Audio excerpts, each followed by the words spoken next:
You know the kind of posts I'm talking about? Those dumb chain image things your grandma shares on Facebook. Repost or get bad luck for 5 years.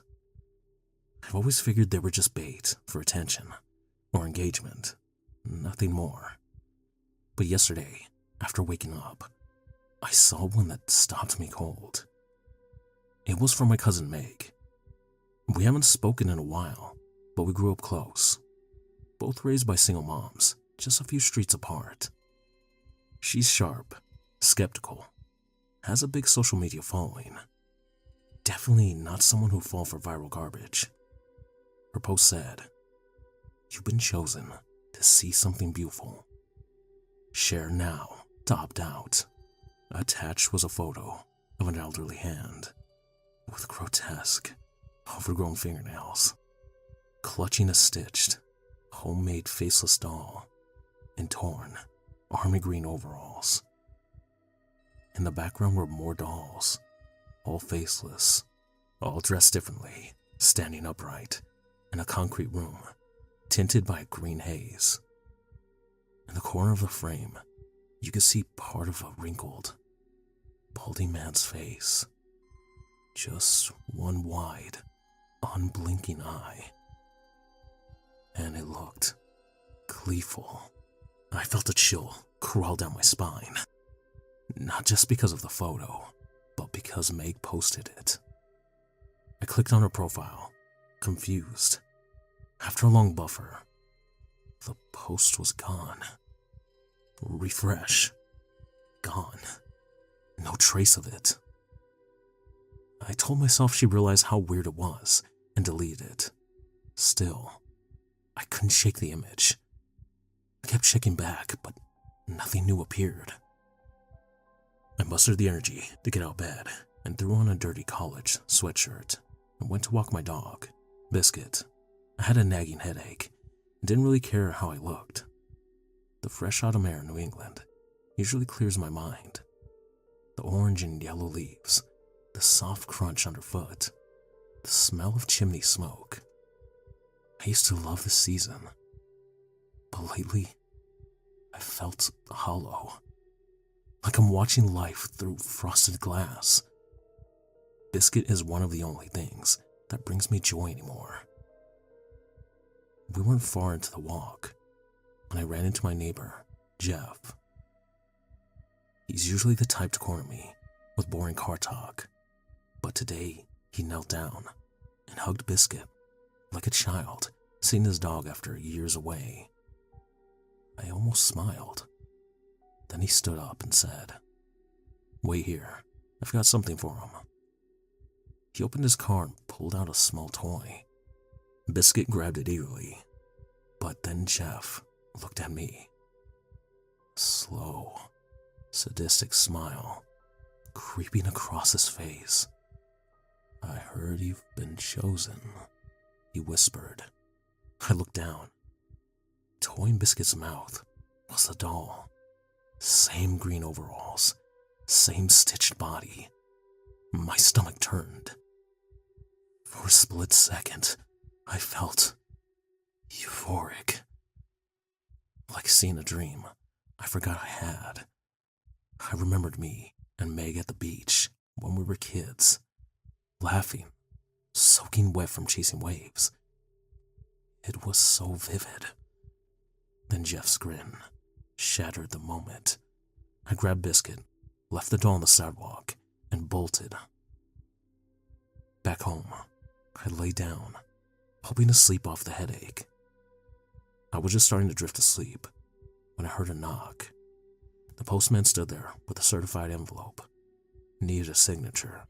I signed, not thinking much of it, and tossed it on the counter. But my thoughts kept spiraling. The doll, the image, the way it made me feel. You ever try to remember a childhood moment that's too fuzzy to grasp? This was the opposite. Crystal clear, like someone opened a window into my own past. I got up, planning to return to the sidewalk and see if the doll was still there. Then I remembered the envelope. I opened it. Inside was a large printed photo. The exact Facebook image. The doll. The man. The haze. My headache instantly vanished. I stared at the doll and was swept into another memory.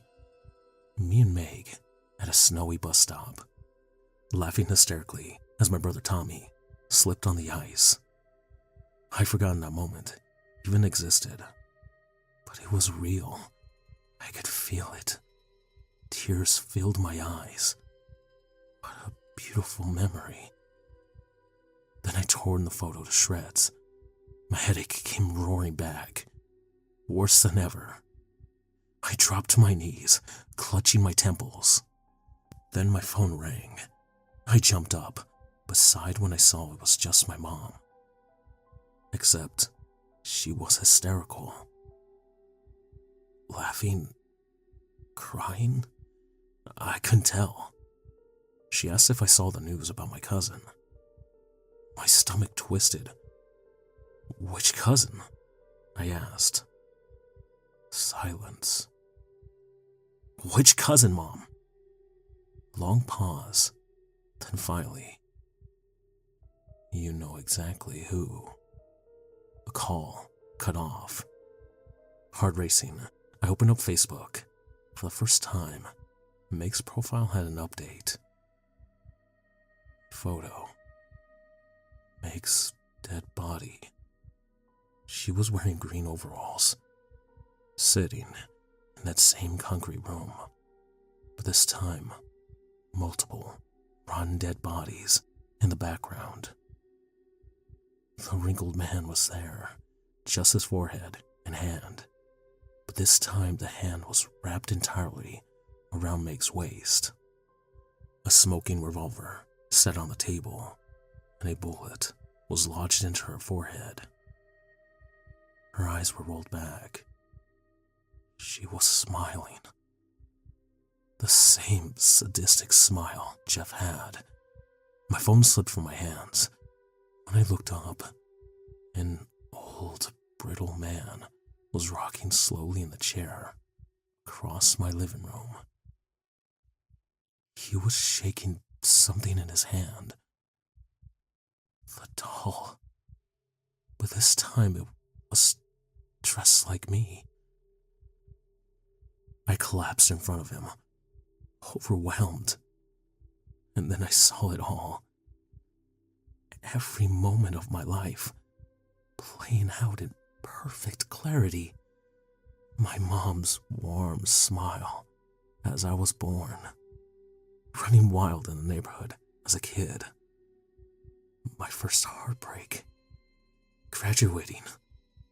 All of it. I don't want to die, but I couldn't look away. I felt my hand reach for the kitchen knife. I didn't even feel the first thrust, or the second. Blood poured from my mouth, but I didn't stop watching. It was the most beautiful thing I'd ever seen. And now, I just want to show you. I want to show you something beautiful. Do you know what the worst part about being a small business owner is? It's not the long hours, the stress about money, or even the constant fear about being shut down at any minute. No, the worst part is the weird people you see on a constant basis. Whether they be weird customers, who you're not sure are going to rob you, or possibly beg you for money, free items. The worst are the vendors. The weirdos who are super shady, seemingly wanting to sell you a fake product, or something you're not sure is even legal. Those vendors are the worst for my business. Owning and operating a butcher shop allows me to see all kinds of weird people, from people trying to sell me animals who are obviously found on the side of the road after being hit by a car, God knows how long ago, to the guy who, when I first opened, kept trying to sell me a bundle of chickens. but I'm pretty sure it was just a bunch of rats. So I've definitely seen my fair share of weirdos. But the biggest creep I've met was a guy named Josh. I'd seen Josh around town occasionally, and he seemed like an alright person. Recently though, he has been really freaking me out. I've never really interacted with him, but 2 weeks ago, he came into my shop looking to sell some of his recently bought cattle. First red flag was Josh didn't seem like the farming type to me. I always saw him out partying late at night. I can't remember him ever being able to hold down a job. If you ever farmed, you know it takes a lot of hard work, dedication, especially early mornings. So him suddenly deciding to become a big-time cattle farmer set off some warning bells to me. The second red flag came from our first conversation about the meat. I told him already I had a supplier, and I wasn't looking to expand my supplier base just yet. But he was adamant that I buy his supply.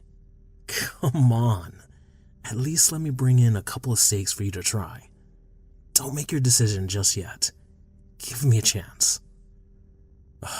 Look, Josh, I already have a supplier. I honestly don't have the money to be buying from other sources. I'm sorry. Honestly, I probably could afford to buy from him, but I just didn't want to. He had this wild look in his eyes that freaked me out. He seemed desperate, like his world was gonna come crashing down at any moment. And for some reason, selling his cow to me would save everything. I just didn't want to deal with it.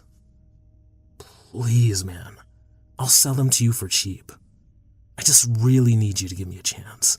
Please. He was practically falling to his knees, begging me.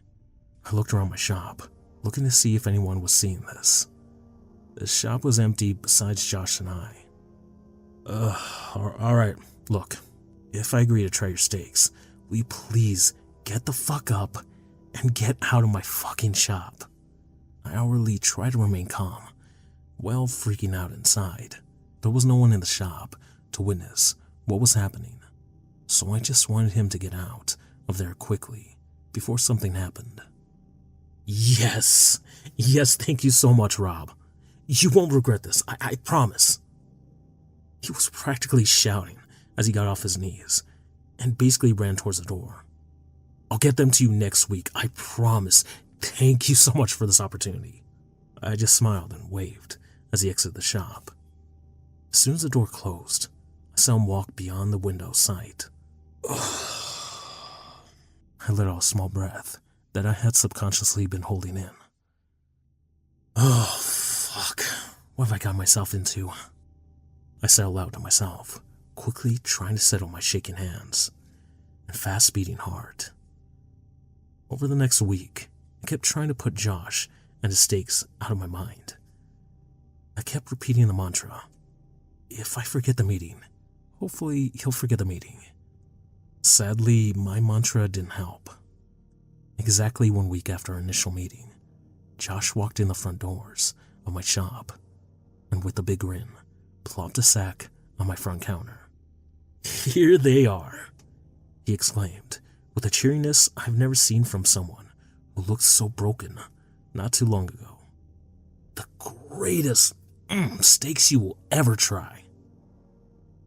Oh, thank you, Josh. I'm very excited to try them, I mumbled, just hoping he'd leave so I wouldn't actually have to try them. Sadly, luck was not on my side. Well, are you gonna cook it up and try it? He said with great enthusiasm. I'm willing to wait while you cook it. I know this time of day is slow for your shop, so you won't have to worry about a customer coming by. That freaked me out. Everyone kind of knew that 3 p.m. was a slow time for me, but just the fact he pointed that bit out specifically made me worried. It's like he's been stalking me, wanting to keep track of my schedule so he can make me eat this goddamn steak. Yeah, of course. I'll make it right now. Just come around behind the counter, and I'll toss it on the grill, I said with a nervous smile. His grin seemed to grow even wider as he practically skipped around the counter. I nervously led him to the back of the shop where I had a smoker and a grill set up for different products. The smoker was already going full blast, making some venison jerky for a couple guys who were lucky enough to get a deer on opening day. My small charcoal grill was set up beside it, waiting for use. I dropped the sack of Josh's steak on a small table I had set up and slowly opened it. The first thing I noticed when I opened the sack was a scent. It actually smelled pretty good. If you ever worked with raw meats for a while, you start to pick up an enhanced smell for this kind of stuff. You'd be able to tell if the meat was off with just a small sniff. But this actually smelled like some quality beef. It had the traditional beef scent to it, but it smelled richer, a little more intense than standard beef has. All in all, I was pleasantly surprised so far. The second thing I noticed was the feel of the steak. It was slippery, not in a spoiled rotten kind of way, but a higher fat content than normal way. The steak was so delicate that it seemed like the fat was melting just from my body warmth. Alright, consider me slightly impressed so far. Now the moment of truth. How do they look? Pulled them completely out of the sack. They looked divine. They had an incredible marbling on them. They were the perfect shade of red, and there didn't appear to be any ligaments running through the steak at all. They were perfect. All except for one thing. Didn't recognize a cut. And they definitely didn't come from a beef cow. They looked odd, is all I can describe it as. What is this, Josh? It doesn't look like beef cow to me. I questioned him, the question slipping out before I could stop myself. Now that would ruin the surprise, he said, practically vibrating in excitement.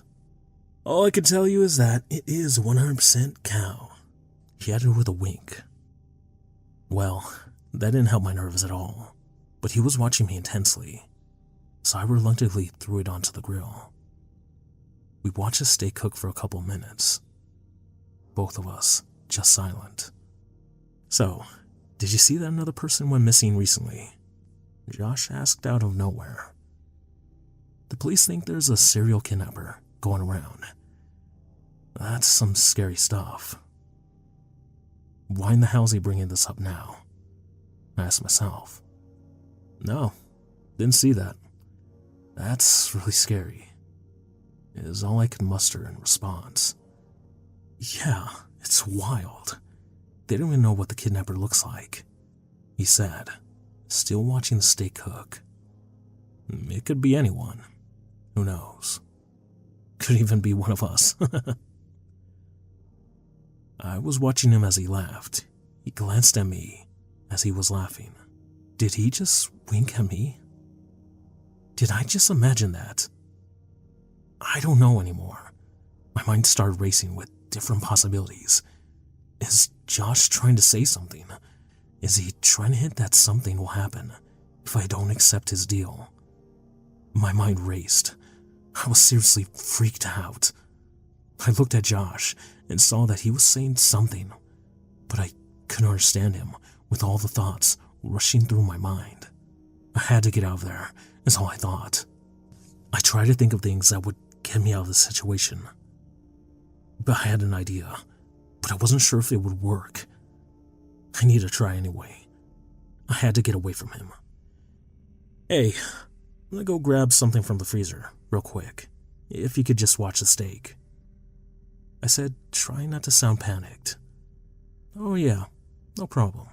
I'll watch it for you, Josh said, while he watched the steak cook intensely. I gave a quick nod before I briskly walked inside. Unfortunately, the hall that goes outside to the grill has direct sight to the front door.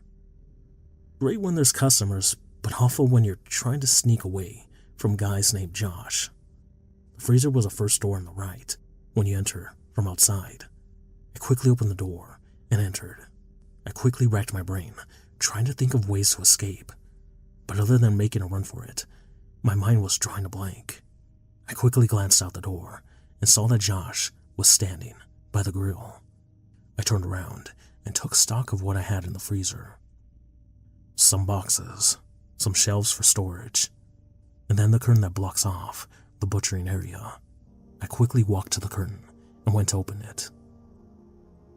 So this is where the magic happens, huh? Josh suddenly appeared at the door, looking around the freezer and noticing the dried blood from recent butcherings. Oh, it's really fucking cold in here. How do you stand in here for hours working? He asked me. He slowly walked towards me and continued to look around. He walked right beside me. He was now looking at the curtain. Is this where you do all the carvings? He asked. I've always been fascinated by that, but I've never seen a genuine workshop before. He reached out, swiftly pulled back the curtain. As soon as my workshop was revealed, he immediately turned an almost translucent pale white. He looked as if he'd seen a ghost. He swiftly stumbled back, but before he could get too far, I turned and buried my meat cleaver directly down onto his kneecap. I felt the ligaments and muscles slice cleanly before my sharp blade buried itself deep into the bone. Ah! He screamed intensely, reaching for his knee. I quickly ran and slammed the freezer door closed so no one could hear his screams. I swiftly walked back and pulled my cleaver free from his knee. He screamed in agony before I slammed it down into his thigh of his other leg. He let out another ear-piercing wail. I reached for a chain and hook that was hanging from the ceiling. I swiftly wrapped it around his ankles before walking to a button that was hidden behind some boxes. The chain swiftly retracted and hung him up from the ceiling by his feet. He was now eye level with what had scared him, the freshly butchered body of my newest victim. A woman who I had caught while she was jogging on a trail through the woods the next town over. Her severed eyes were wide open, staring directly into Josh's pain-filled eyes. Oh, you should have just left when I said I wasn't looking for a new supplier, Josh. I scolded him as if he was a small child. You annoyed me by not leaving me alone. But you pissed me off when you tried copying me. I screamed at him, my eyes wide, mouth frothing. There's nothing I despise more in this world than a copycat. Please.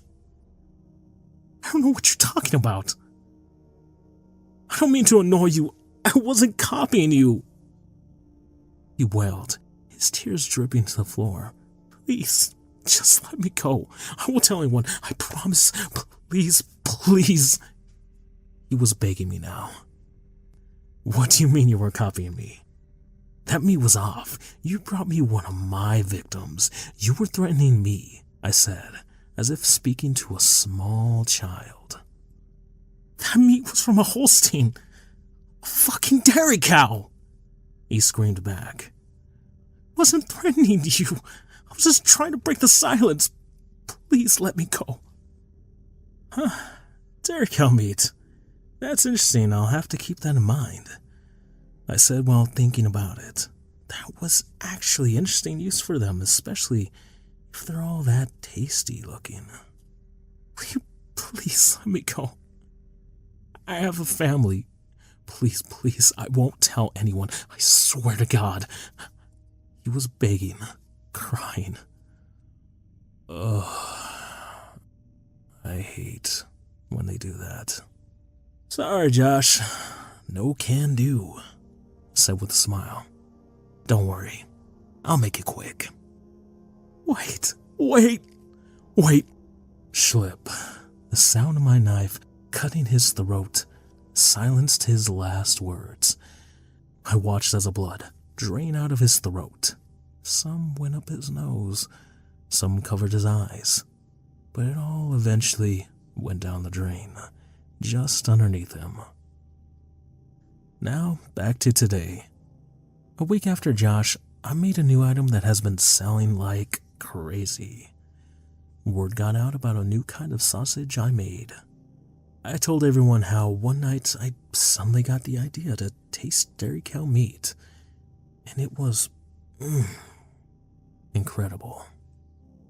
So, my new item was dairy cow sausage that I added a secret ingredient into. I tell people it's love, but damn, is Josh a great supplier. I never posted on Reddit before, but after what I found, I just need to get this out. Maybe someone could tell me I'm not losing my mind. My older brother, Jesse, died 3 months ago. He was hit by a drunk driver while walking home. Clean cut. Loved horror games. Quiet dude. His death hit me harder than I thought it would. I couldn't even go into his room until last week. Our parents asked me to wipe his laptop so we could give it to my cousin. Jesse was always paranoid about privacy, so I figured I'd poke around first, make sure it wasn't deleting anything important. That's when I found it. A folder buried so deep in the system, it didn't even have a name. Just a string of random characters. AX39ELK_9283. Hidden inside were video files. Dozens of them. All with timestamps for the past 6 months. Most were short, grainy clips. Night vision, recorded from a strange angle.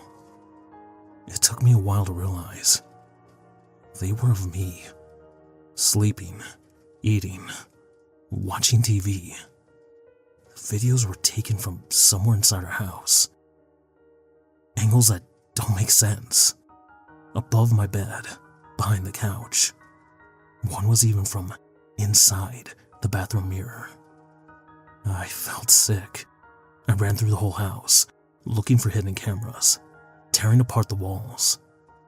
I didn't find any. But that's not the worst part. The final video in the folder. It was recorded last week. A full month after Jesse died. It shows me asleep in bed. The camera angle is close this time. Almost like someone's hovering over me. At the end of the clip, you can hear whispering. I cranked the volume, listened again and again. The whisperer says, "He sees you. He wants to come home." I'm typing this from a hotel. I haven't been back since. But last night, I got an email from Jesse's old address.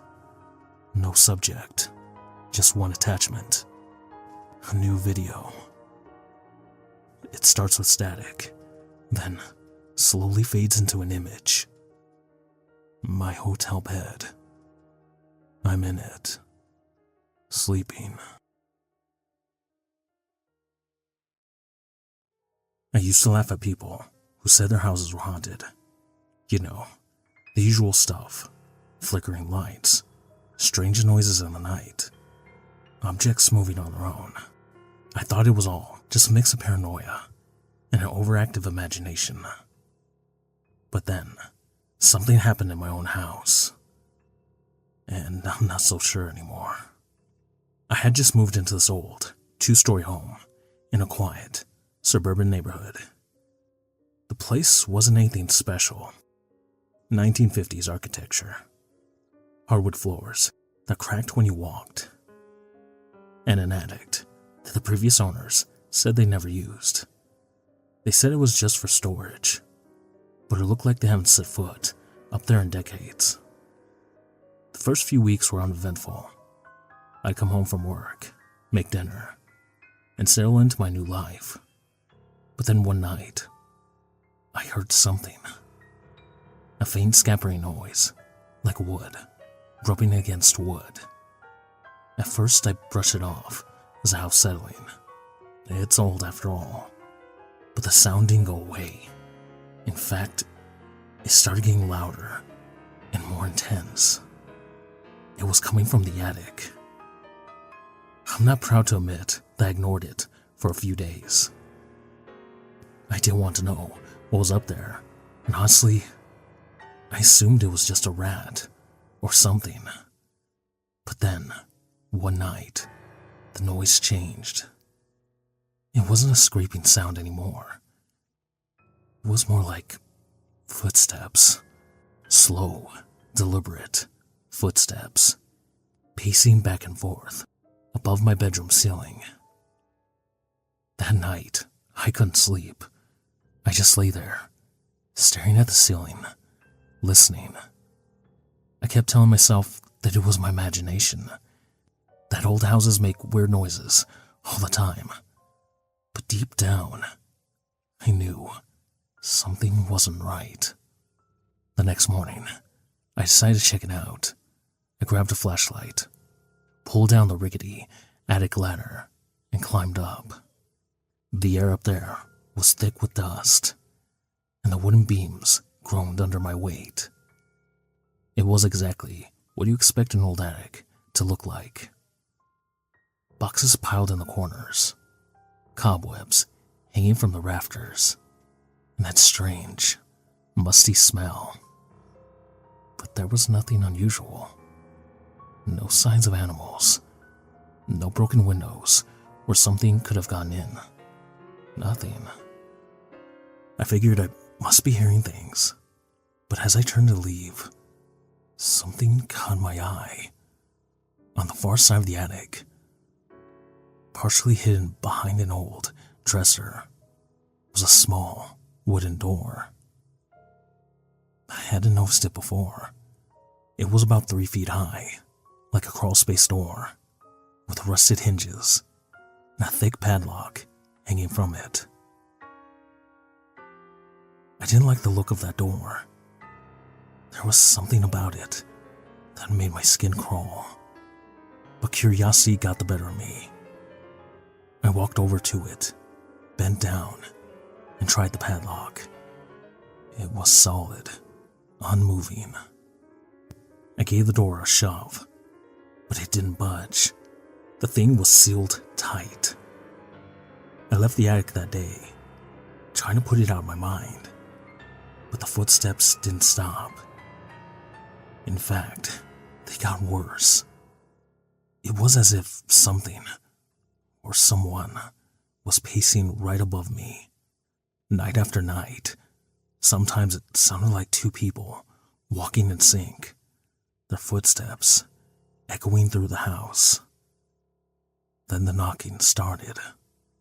It was faint at first, a light tap, tap, tap on the attic floorboards, right above my bed. But each night, it got louder, more aggressive. One night it sounded like fist pounding against the wood. I was losing sleep, my nerves shot, until I couldn't take it anymore. I called an exterminator, thinking maybe there was some kind of animal infestation I wasn't seeing. He came by, checked the attic. He said there was no signs of rodents or pests. But when he saw the small door, his face went pale. That door shouldn't be there, he muttered almost to himself. What do you mean? I asked. I've seen a lot of houses like this. That's not a crawl space. It looks like someone blocked something off, locked it away. I didn't ask any more questions. I didn't want to know.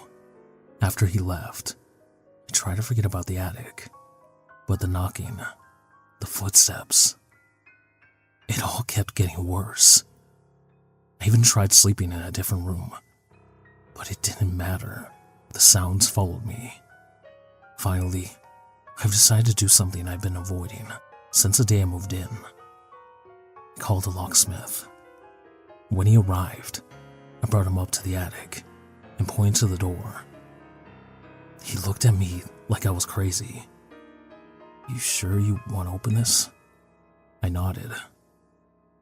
It took him about 20 minutes to break the padlock. I never forgot the moment he swung that door open. The smell hit us first. This rancid, sour stench that made me gag. But what really got me was a space behind the door.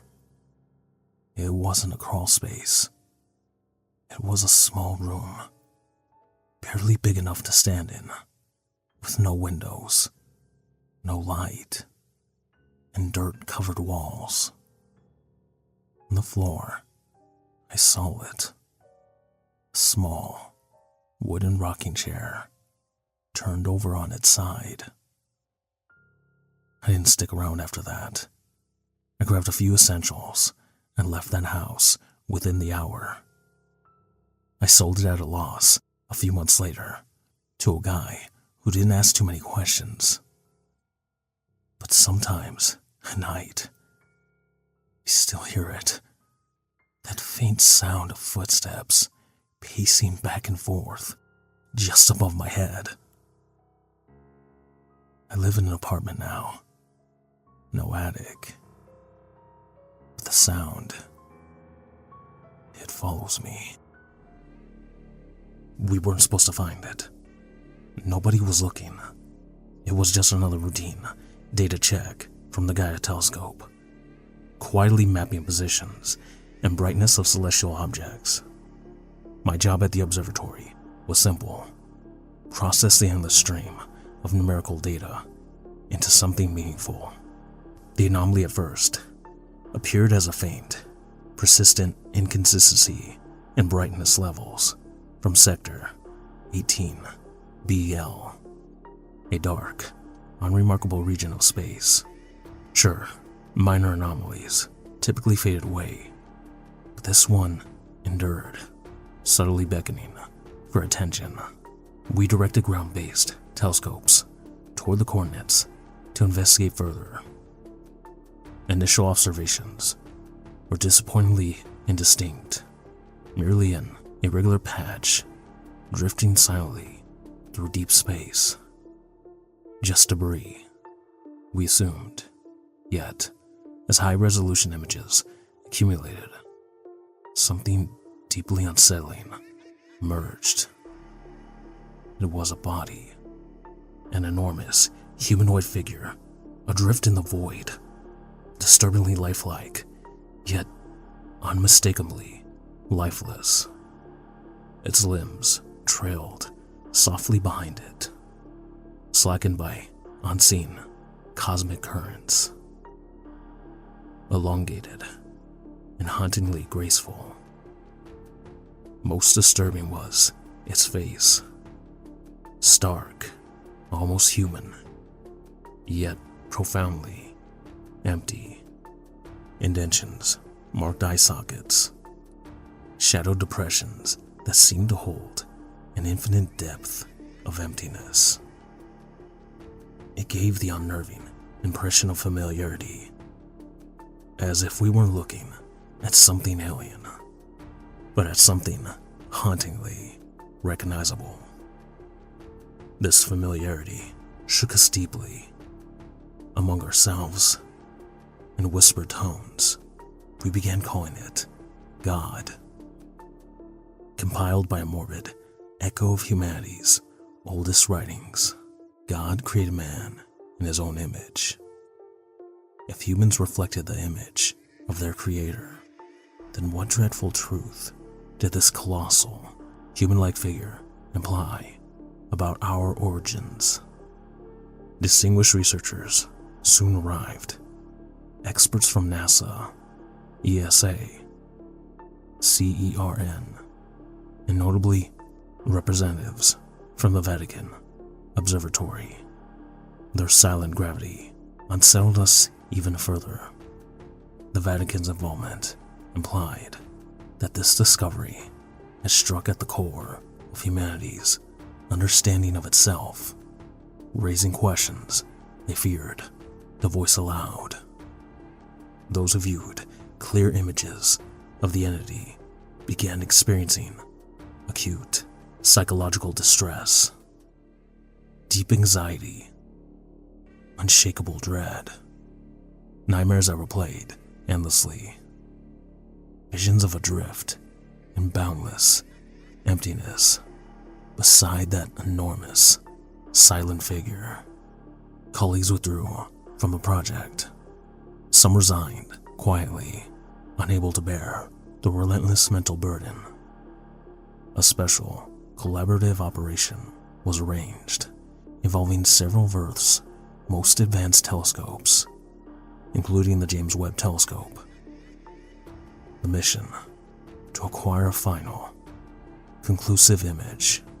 Anticipation hung thickly in the air, a mixture of dread and irresistible curiosity. Tonight, the awaited image arrived. The instant it loaded, I felt a primal terror. Its face was rendered with chilling, impossible clarity. But it wasn't just a clarity that froze my blood. We hadn't merely discovered this body drifting through space. It had been watching us long before we noticed it. Its empty, hollow sockets were unmistakably fixated directly upon Earth. And now, unmistakably, directly at me. I've always been a night owl. There's something about the quiet that helps me think, unwind, maybe even get a little work done when the world has finally gone to sleep. At least, that's how I used to feel about it. Now I dread the late hours. It was about a year ago, in late October. I was up late as usual, finishing up some paperwork for my job. My apartment is in a pretty safe part of town. Small neighborhood. Friendly neighbors. The kind of place you don't really think twice about.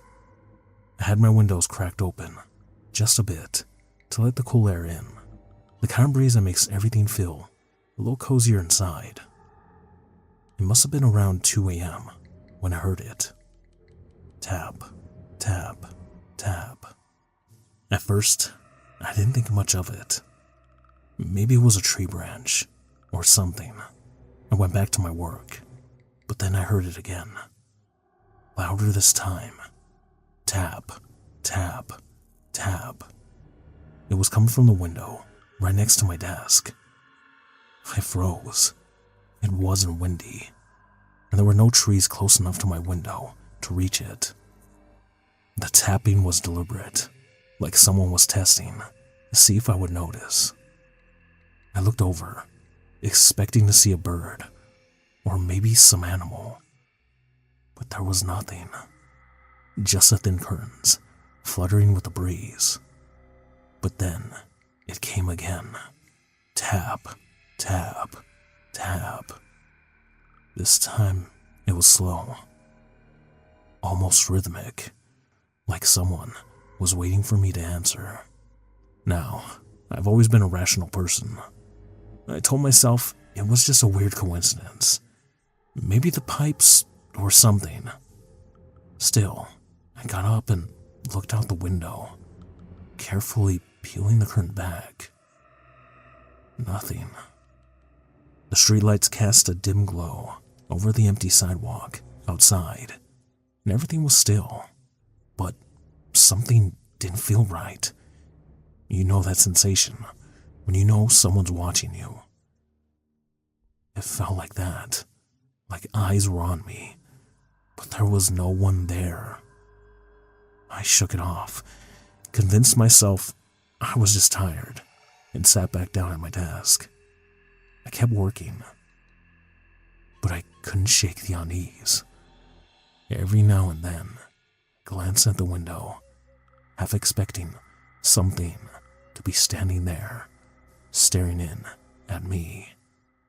And then, the tapping started again. Tap, tap, tap. This time, it was louder, more urgent. My heart started racing, but I forced myself to look out the window again. I pulled the curtain back, quickly, hoping to catch whatever or whoever was there. Nothing. The street was still empty, and the yard was just as I left it. This time, I noticed something I hadn't before. In the corner of my window, right where the tapping had been, were faint smudges, like someone had pressed their fingers against the glass. 3 distinct smudges. Tap, tap, tap. I started to get a little freaked out at this point. I closed the window, locked it, and pulled the curtains shut. Whatever it was, I wasn't about to give it an audience. I double-checked all my windows and doors, making sure everything was locked, and sat back down, my heart pounding. But then, just as I started to calm down, I heard it again. Tap, tap, tap. Only this time, it wasn't coming from the window. It was coming from the other side of the room. I turned around slowly, my stomach dropping as I did. I have a second window in my living room, one that faces the back of the apartment, where there's nothing but a narrow alleyway and a tall fence. It was shut, locked, and the curtains were drawn. But the tapping was coming from there now. I didn't want to look, but I had to. I crept over to the window, feeling the hair on the back of my neck stand up. The tapping was steady, intense, like someone or something was just waiting for me to respond. I yanked the curtains open and looked out, expecting to see nothing again. But I was wrong. Standing in the alley, just beyond the fence, was a figure. I couldn't make out any details, just the shape of someone, tall. Too tall to be normal. They were standing completely still, their face hidden in the shadows.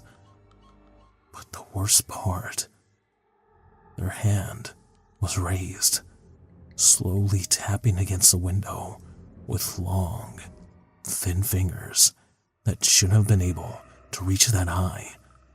I stumbled back, my breath catching in my throat. I didn't know what to do. I couldn't call the police. I mean, what was I supposed to say? Someone's tapping on my window? They wouldn't take me seriously. So I did the only thing I could think of. I turned off all the lights, grabbed my phone, and sat in the corner of the room, watching the window from the shadows. The tapping continued, steady and slow, like it knew I was there. Tap, tap, tap. It went on for what felt like hours, but in reality, it was probably only a few minutes. And then, just as suddenly as it started, it stopped. I waited, holding my breath, listening for any sign of movement outside. Nothing. Eventually, I worked up the nerve to peek out the window again. Figure was gone. I didn't sleep that night, or the next night. In fact, I haven't slept well since. I don't leave my windows open anymore. Not even a crack. I don't stay up late either. But sometimes, late at night, when the house is quiet, I swear I can still hear it. Tap, tap, tap. Recurring dreams are the strangest thing ever. We know nothing about them, why they happen, what they mean, and yet a majority of people have experienced them in their lifetime. Recurring dreams are also vastly different from person to person. Some may have a funny dream that when they awaken, they begin laughing just remembering it. Another person may have a weird dream that when they awaken, causes them to question themselves. How the hell did my brain come up with that? Finally, some people may experience a sad dream, maybe reliving the last moments with a deceased loved one. Unfortunately, I don't fall into any of these categories. Instead of getting recurring dreams, I sadly get recurring nightmares. I wish I had funny dreams or weird dreams. Hell, I'd even take sad dreams. But I seem to be stuck with creepy, scary nightmares instead. I started to get this recurring nightmare about a year ago, and it has continued every night since. It started out simple enough.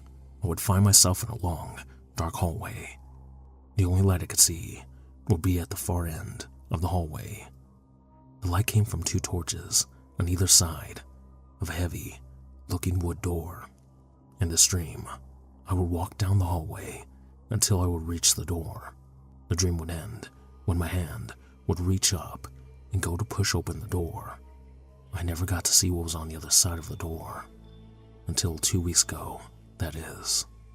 2 weeks ago, I fell asleep and found myself in that oh so familiar hallway. Only this time I noticed 2 things were different about the dream. The first, as I looked down the hallway towards the door, where once was only 2 torches and the door. Now that scene also contained a plaque on the wall next to the door. Just underneath one of the torches. I couldn't see what was on it, but I saw that the middle of the plaque was an insanely dark black color. It was so dark that it seemed to suck all the light from the torch into it. The second thing I noticed was how I was feeling. Where once I felt boredom and a little annoyance at having the same boring dream over and over again. Now I feel fear, not just a small jolt like when there's a jump scare in a movie, but a deep, primal fear. Like there was a predator stalking me and I needed to run away as fast as I could. I needed to do something fast or else something terrible would happen to me. This feeling made the hair on the back of my neck stand up, and it terrified me. Like the dream normally did, I felt myself beginning to walk forwards towards the door. With each step, the fear and dread seemed to deepen, and even make me feel sick to my stomach. I tried to fight it, but it felt as if something else was forcing me to walk forward. Each step felt like I was walking closer and closer to my death or something. I don't know what's worse than death, but I was terrified to find out. When I reached the door, the dread I felt was overwhelming. The pit in my stomach made me sick. I was positive I was going to throw up, but I somehow managed to keep it down. As I looked at the door, I noticed it had changed this time too. Where used to be a heavy wooden door, now stood a door made of pitch black metal. It sucked in the light and gave off almost an aura. The door now seemed evil. This was not the only thing to change about the door. What once was a plain door now had intricate carvings on it. The carvings depicted people committing different acts. One carving showed people gorging themselves on food and drinks. They were depicted as inhumanly large, and they seemed to even fight over every little morsel of food. Another depicted people committing acts of extreme violence towards others. It showed war and torture. It showed people being basically consumed by anger and hate, essentially becoming animals and trying to inflict as much harm as they could. A third carving showed people committing different sexual acts, from simple acts to the most heinous you could think of.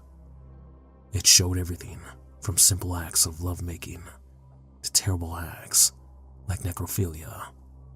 They were all displayed on this carving. The The fourth showed me jealousy and bitterness. A man hated another because a man liked the other's wife. Another watched what seemed to be their ex-partner laugh with someone else, a look of anger and jealousy on their face. The fifth showed me people hoarding money. They betrayed others and did everything they could to gain more. They never helped others, only themselves. They needed the money. The sixth carving was a second from the top of the door. This one just depicted people looking down. It seemed as if they were observing all the other atrocities being committed on the door. The only expression they had was a look of boredom or empathy as they watched what all others did. The last carving was at the top of the door, and unlike the others, it was oddly beautiful. It depicted a beautiful city in the clouds. The architecture seemed to be pieces picked from different time periods. I saw a villa created in a classic, ancient Roman architecture. I saw a cathedral that almost seemed to be an exact copy of the Cologne Cathedral. I even saw modern-day skyscrapers. Even with all the mix and match architecture, the city seemed to flow and was stunning. Standing in the front of the city was a man. He was dressed in clothes fit for a king, silk robes, golden jewelry. Hell, he even had a crown. He, like the last panel, was looking down, almost watching the atrocities the other carvings were committing. Unlike the last panel, he was not bored or empathetic. He had a calm, sincere smile, almost as if he was enjoying what was happening. The oddest thing about this man was not the smile or the clothes. He had a set of massive black wings coming out of his back. They, like the door in the plaque, seems to suck in all light that happens to hit them. The new design of the door filled me with anxiety and dread. Why, after so long, is it changing now? After observing the door, I felt a force seemingly turn my head, forcing me to look at the plaque now.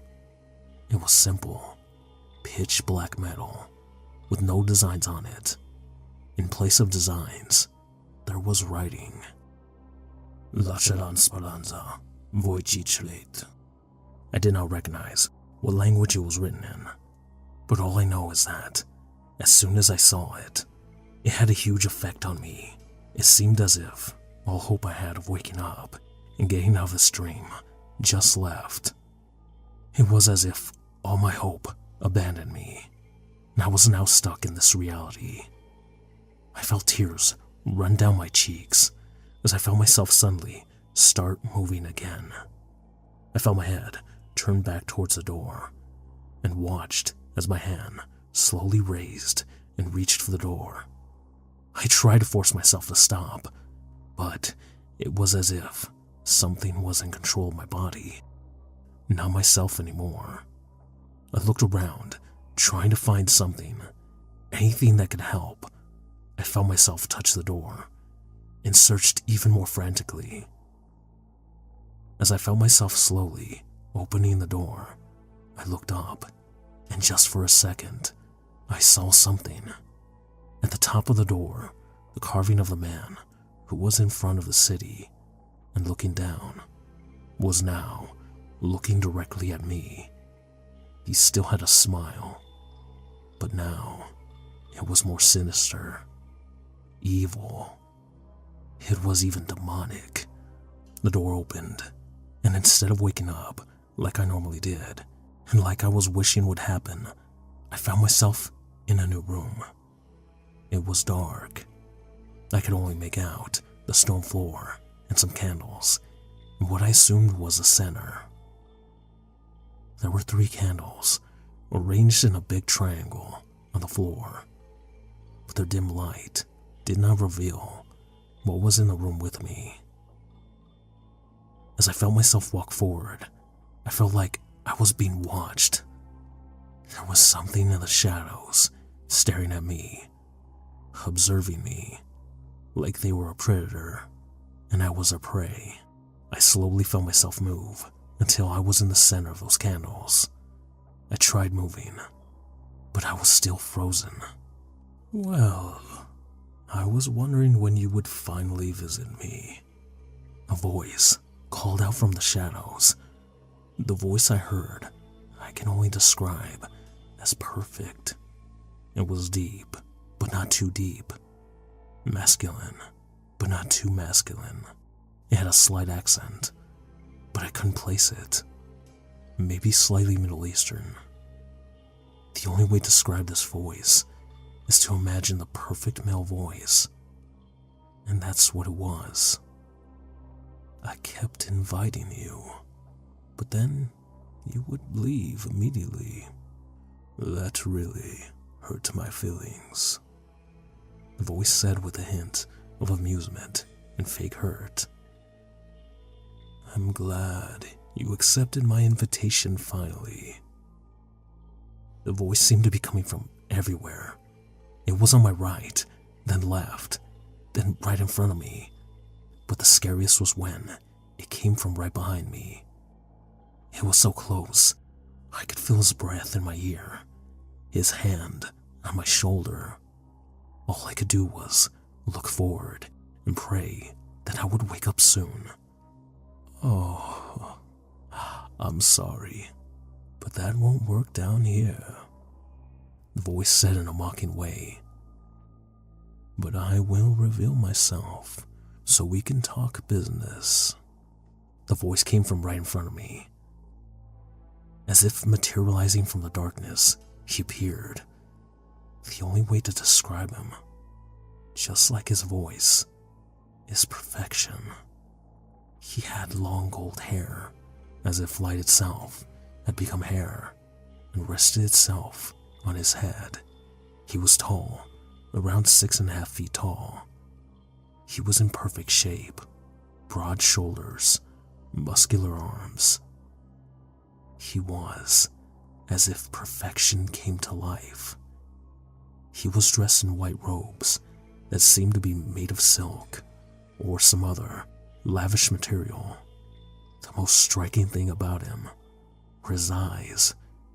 They were golden in color, almost the same color as the sun, but they did not give off the same warmth as the sun.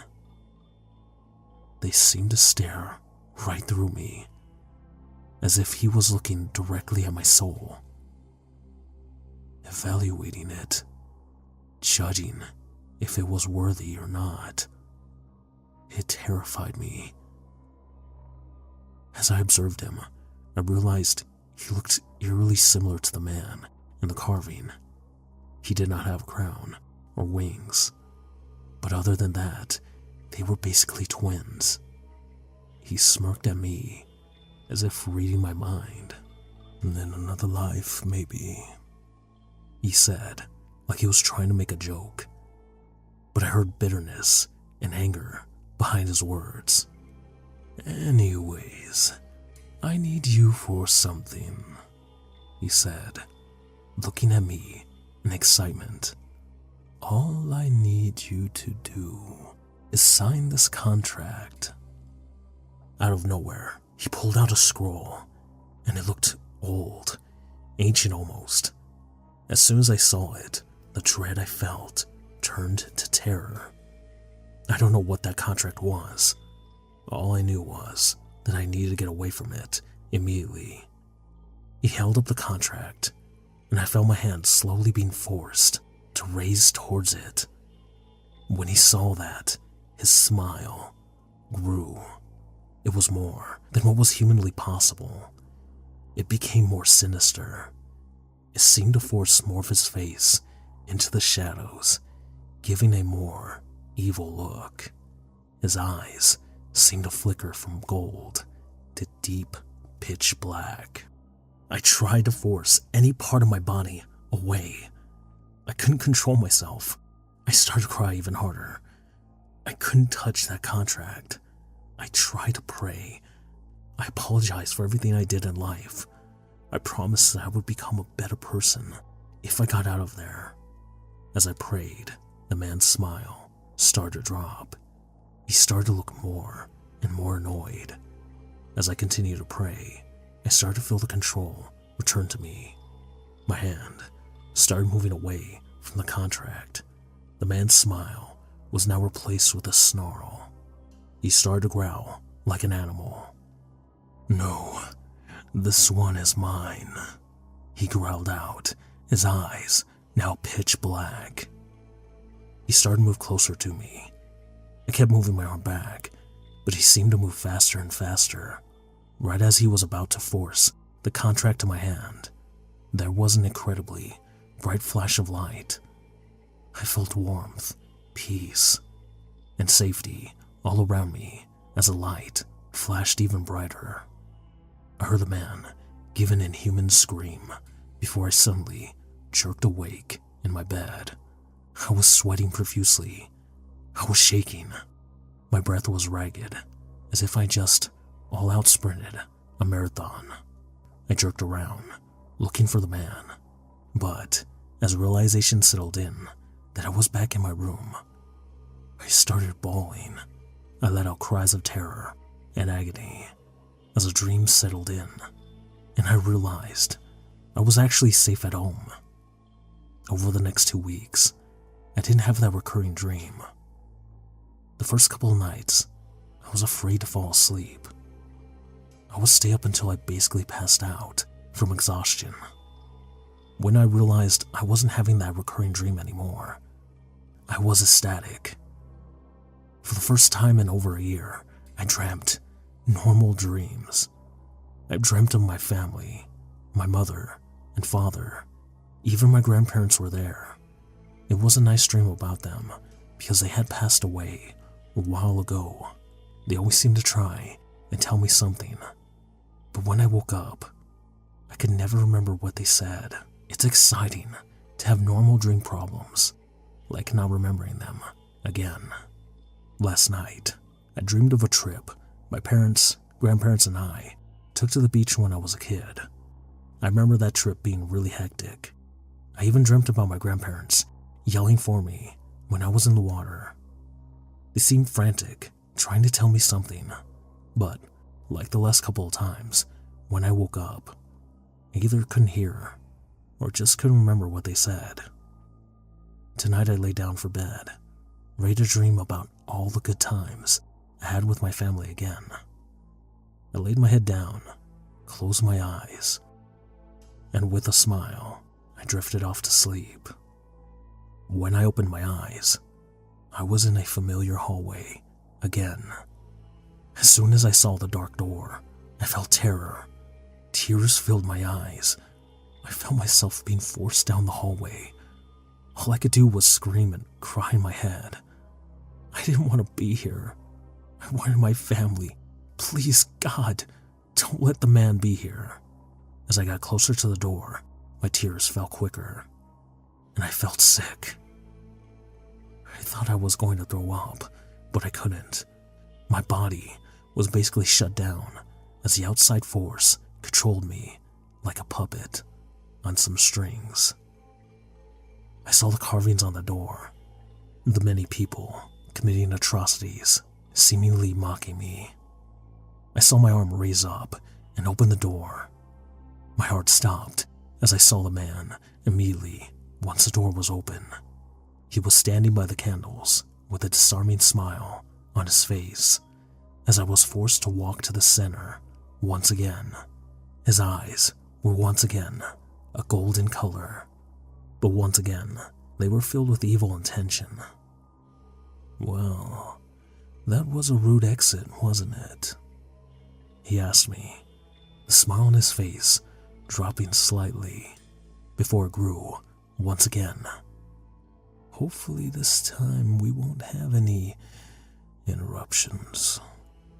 He held the scroll up once again, my arm being forcibly raised as well. I fought it as hard as I could. I could feel my muscles strain from how much I was fighting. It didn't help. My arm was still reaching for the scroll. I prayed again asked for help. I didn't want to be there. I was scared. I wanted to wake up. The man started growling again.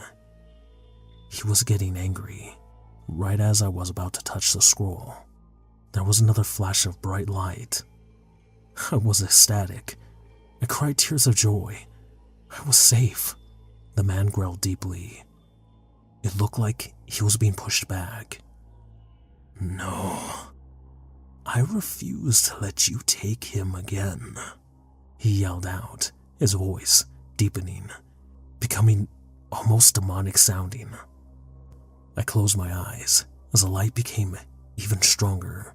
I felt the peace and safety, and I smiled. Before I could let out a breath, I felt a hand wrap around my wrist. I opened my eyes and saw in terror as a man grabbed me through the light. His skin was sizzling, burning as he held me and wouldn't let me go. You are not getting away, he growled, his voice becoming even deeper. A dark shadow seemed to come out of his hand and seemed to try and push my arm up. It seemed to fight against the light I was standing in. I closed my eyes and prayed even more. It was all I felt I could do. Even with my eyes closed, I could feel the light was getting brighter and brighter. I heard the man scream in agony. It sounded like a wild animal before I felt his grip slacken on my wrist. I felt the control return to my body as I ripped my wrist out of his grip. He screamed before the light brightened to an unimaginable level, and then everything went silent.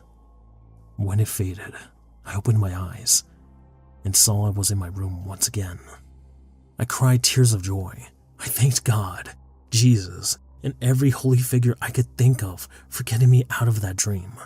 I closed my eyes and tried to get my breathing back under control.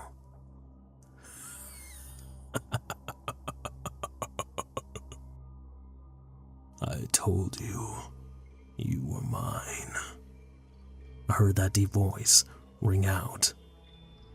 I shot up in my bed, frantically looking around. There at the foot of my bed stood the man. He had a huge grin on his face, his eyes pitch black. When he saw me looking at him with fear in my eyes, he licked his lips. I told you that you would sign the contract. He was smiling as he held up the scroll. At the very bottom of the scroll was a tiny dot of red liquid that wasn't there before. I felt tears roll down my cheeks as I looked down at my wrist. There were 3 small scratch marks from when I ripped my arm free. Only one of them was deep enough to draw blood. I looked back up at the man. He now stood with a crown made of darkness on his head, and 2 pitch black wings spread out behind him. Now, let's get to work, he said with a smile, waving his hand around him. I looked around me and saw I was not in my room anymore. I was in a dark room, surrounded by 3 candles. I felt myself starting to collapse before a force took control of me and forced me to stand straight. I felt the force control my head to look up. I watched as a man slowly turned around and walked into the shadows. He is ours now, the man whispered as he disappeared from sight. As soon as he was lost from my vision, I saw dots appear in the darkness. Some were a blood red. Others were a sickly green. Some were a dark orange. Others were a sickly yellow. Some were an enchanting dark blue color, and a couple were a soft light blue. The last dots that appeared were a deep, rich royal purple. As I looked at all the dots, I came to a terrifying realization. They were eyes, and they were all staring at me.